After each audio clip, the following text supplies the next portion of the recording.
How's it going, y'all? Welcome to today's edition of the Pregame Show. We are on location here at Rep Arena on this beautiful morning here in Lexington, Kentucky. So without further ado, I'm going to introduce our guest, Bryce here. He is a fellow college basketball enthusiast. How you doing this morning? We're a little tired. We're here. It's a little early, but you got to get early to the Tennessee game if you want that front row seat. Just saying, Rocky Top is not going to be on top today. That's right. Big game today for the Cats, but anyway, let's get started with our other college basketball action we have. First up, first game we're covering on the slate is number 19th ranked Iowa State Cyclones at the 12th ranked Kansas State Wildcats. That game is at 2 o'clock on ESPN. Kansas State is favored by 3.5 at the moment, being played at Bramlage Coliseum in Manhattan, Kansas. Iowa State on the season is 17-8, 8-5 in the Big 12, and coached by T.J. Otzelberger. Led in scoring by guard Jaron Holmes, averaging 13.6 points per game, and then guard Gabe Kalshire is their second leading scorer. Kansas State, on the other hand, is 19-7 on the season, 7-6 in the Big 12, and they're fifth place in the Big 12. Led in scoring by forward Keontae Johnson, averaging 17.5 points per game, as well as 7.5 rebounds per game. Guard Marquise Noel is averaging 16.8 points per game for them as well. I like Kansas State to cover the points in that one. I know 3.5 for them at home against Iowa State. I think they'll be able to cover. You got any thoughts on that one? Iowa State's a poor team on the road. They're lights out at home. They just lost one at home recently. If they were at home, I think this is a different story. But I think Kansas State, I think they're losers. Four of their last five. Correct me if I'm wrong. I know it's 3 of their last 4. But I think they need a bounce back game right here. They're 12th in the country. They can get to the top 2 seed line, kind of pick where they want to play. I think they cover the points. 3.5. Yeah. I think it's close, but at the end, I think they will. Yeah, and that Kansas game they played at home, they won that one at home as well. Right? Yeah. So yeah, I think that's going to play key to Kansas State's success today. Anyway, next up, the number 9th ranked Baylor Bears at the 5th ranked Kansas Jayhawks. That game's at 4 o'clock on ESPN. Kansas is favored by 5.5 points in that one. It's in the Fog Allen Fieldhouse there in Lawrence, Kansas.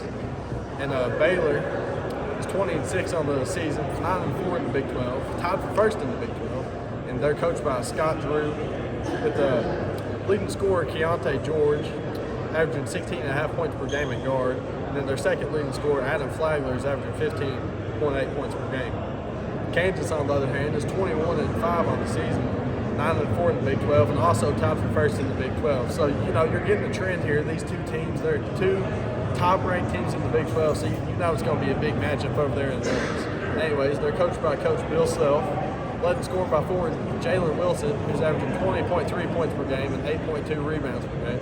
Then second leading scorer Grady Dick, who's averaging 14.7 points per game. I like the Kansas money line in that one. In the fog, I think 5.5 points, these teams, they can throw some punches at each other and play close games. So I don't necessarily know if that 5.5, if they'll be able to cover that. But I like the Kansas money line. What do you think, Bryce? Firm believer that guards win you games in March. Both these teams have great guards. I think he mentioned Keontae George and Adam Flagler, but he's missing out on the third guard for Baylor, L.J. Pryor. Kansas, Jalen Wilson is going to put up points. It's all about DeJuan Harris, I think, their starting point guard. But, I wasn't going to do this, but I'm taking Baylor +5. They could win. They beat them at home earlier in the year, and I still think that their guard play is going to help play Kansas today. Flo Thaba can shut down KJ Adams.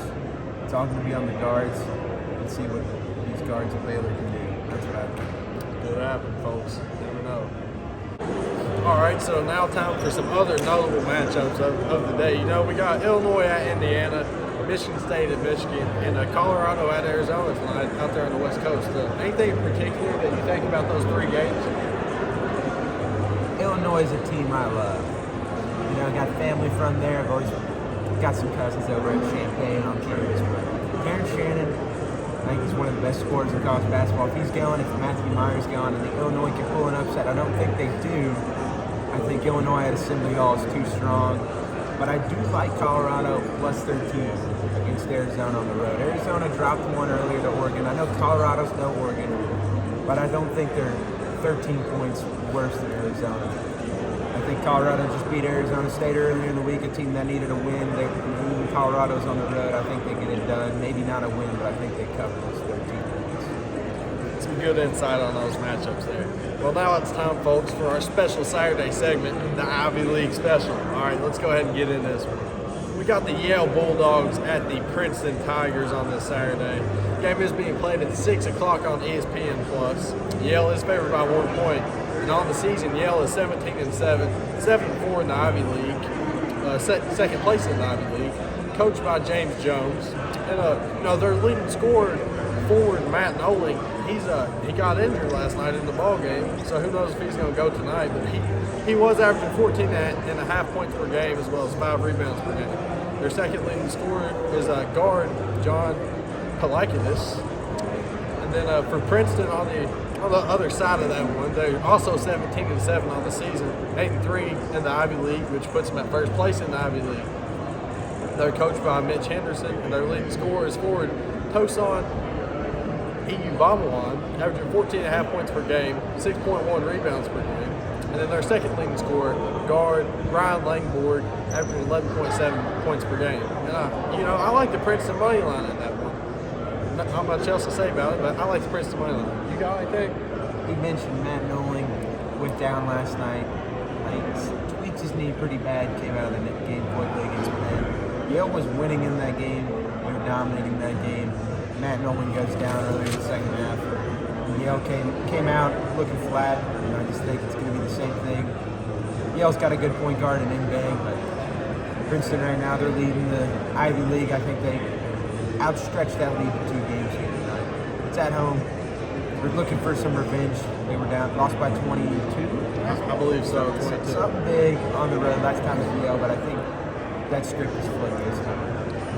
Yeah, so anyway, we're going to preface this next segment with a little look back at Wednesday night whenever Kentucky traveled down to Starkville against Mississippi State in a big 71-68 victory. The Cats really needed that one on the road in terms of making the tournament. And, in the big game where we needed to get it done, the Cats, we finally got it done. We had a balanced scoring effort from the team. And, at the end, I was a little worried. It almost looked like we wanted to give the game away down the stretch. I mean, we fouled up 4. I don't see why you foul up 4. I don't really think we meant to, but that's what happened anyway. And, we nearly folded down the stretch, but, we came out with the win anyway down there in Starkville. So I think that was a good one. Did you take away anything from that big game Wednesday? Like going over here saying, situational awareness. Antonio Reeves. You're up 4. He thought we were only up 3, and he fouled. Shouldn't have fouled, prolonged that game. Made us a little nervous. But Oscar Sheetway, it's back to Oscar Sheetway, 18-11. He looked like he had that boost in him again, and that's what he needs to have today, especially against Big Earl Plavich. I can never say his name. I can't get that. And then they got another guy who they are starting over him as well. I think it's going to be physical, but him and Toppin both need to be strong in the glass, and I think they both need double-digit scoring. And you mentioned Oscar in that one.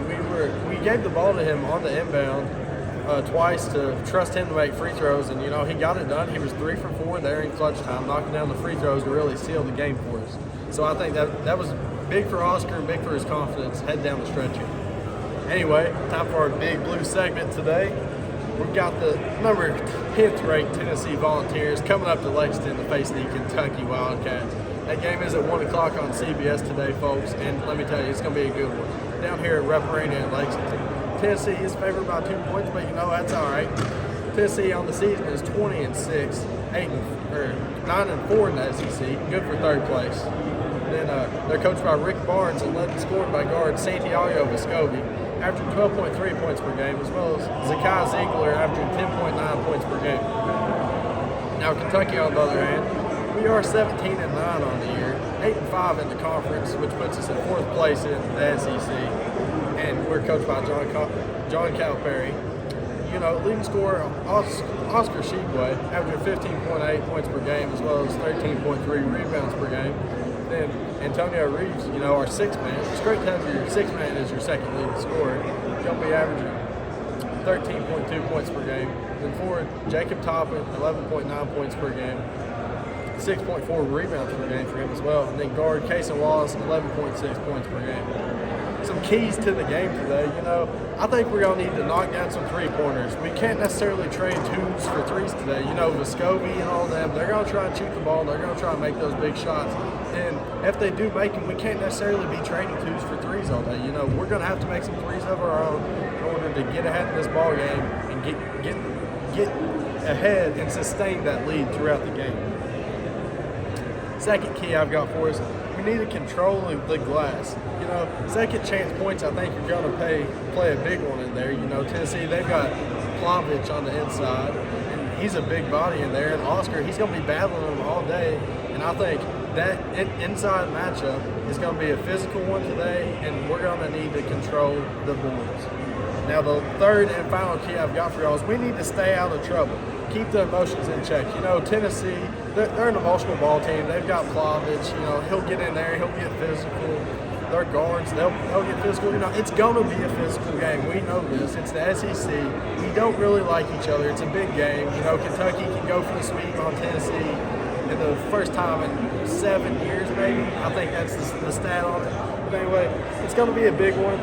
And we just can't get in foul trouble. We need all of our key players to be able to play as many minutes as possible in this ballgame to win. Like I mentioned, Antonio Reeves is our sixth man, but he might not be with injuries. Severe Wheeler and C.J. Frederick, they've been out. So hopefully we're going to need, I think, at least one of them to suit up and play today in order for us to have a better chance to win. Them two on the bench, you can really tell a difference, and we just need to be able to find some more minutes from somebody at least.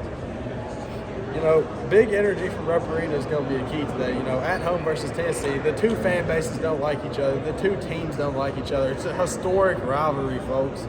Come on. So with this one being at home for Kentucky, I like that money line, folks. Let me get that Cats money line. What do you think about this game? It's a big one. It's plus money. You can't not take the money line on it, but Tennessee's a really evenly scored team. Like you said, 12 points is their leading scorer. They have a lot of different guys that can go for a lot of points in any given game. I think the one big key, you got to stay out of foul trouble. Oscar, Toppin, Wallace, Reeves, all of them, especially with the injuries we've had. But I think the one key is whoever has a Kai Ziegler guarding them, he's 5'8", 5'9" at best. And if he's guarding Wallace has a huge height advantage. He's got a huge weight advantage. He needs to take advantage of that, get to the rack. If Reeves as well, he can shoot over him. And there's no one else who's going to be able to guard but Wallace and Reeves. They may go into a 2-3, and if they go to that 2-3, then we're going to have to knock down some shots. But I think whoever Zakai Ziegler is guarding, I think has to have 20-plus points, and we can win this game. Yeah, it's a big one for the Cats today here in Lexington. Another opportunity for a quad one win, and that's a lot of what the committee looks at whenever they go to seeding there on Selection Sunday. So it's going to be a big one. But anyway, folks, don't forget about the Daytona 500 tomorrow, Sunday, 2:30 on Fox. And anyway, I appreciate you coming on here, Bryce. No problem. And, well, that's all we got for you today. I'll catch y'all later. Go Cats. Yep.